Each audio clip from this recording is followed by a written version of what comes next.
Spring was at last creeping up on Moomin Valley.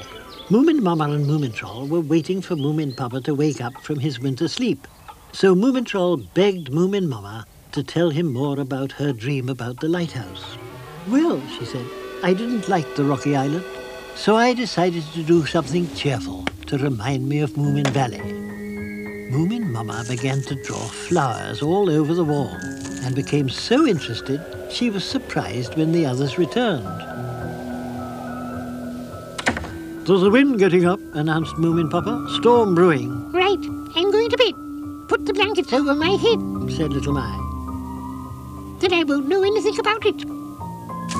Don't expect me in the lighthouse at all tomorrow, Mama, said Moomin Troll. I've things to do.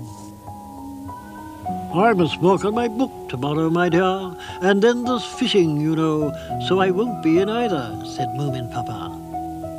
All night the northeast wind blew hard.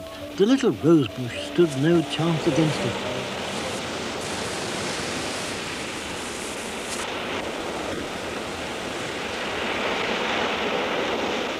Next morning the sun rose, but the island was still chilly.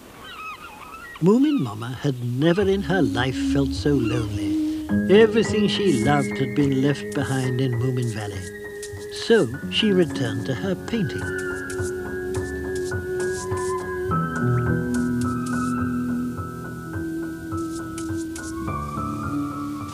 Hey, shouted Little Mai. What are you doing? Let me paint a hedgehog. Then Moomin Papa came in and wanted to fill in the sea and ships. No and no, said Moomin Mama. There's no place for sea in here. This is a garden. Poh, said Moomin Papa. You can't even paint it properly. You've got absolutely no idea of perspective. I don't care. This is my wall, and you can all keep away. You have your writing and your fish. I have my wall. And Moomin Mama's yearning for her own garden was so strong that she simply entered into her painting.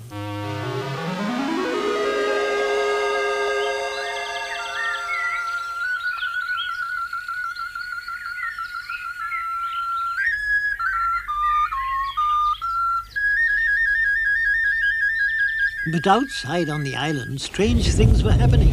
The rocks, thought Moomin Troll. Maybe it's an earthquake, and I can't find Mama. Moomin Papa was concerned too. They both remembered how lonely she'd been, and even began to wonder whether she'd fallen in the sea in despair. They looked everywhere, becoming more worried every second, but at last they found her quietly knitting beside her painted garden. I only went for a little walk, she said. Well, you shouldn't have gone off like that. Remember, we are used to having you at home always. Precisely, and I'm rather tired of that sort of lifestyle. If you really want to know, said Moomin Mama calmly. And then Little Mai interrupted. Listen and feel, she said. Can you feel it? The whole island is swaying. There'll be a disaster here tomorrow. But I don't care. I'm going to sleep. I can sleep through anything. Mama, what does she mean? Asked Moomin Troll. Don't be afraid, my son. Come sit next to me. Whatever it is won't happen until tomorrow. And there, Moomin Mama broke off her story.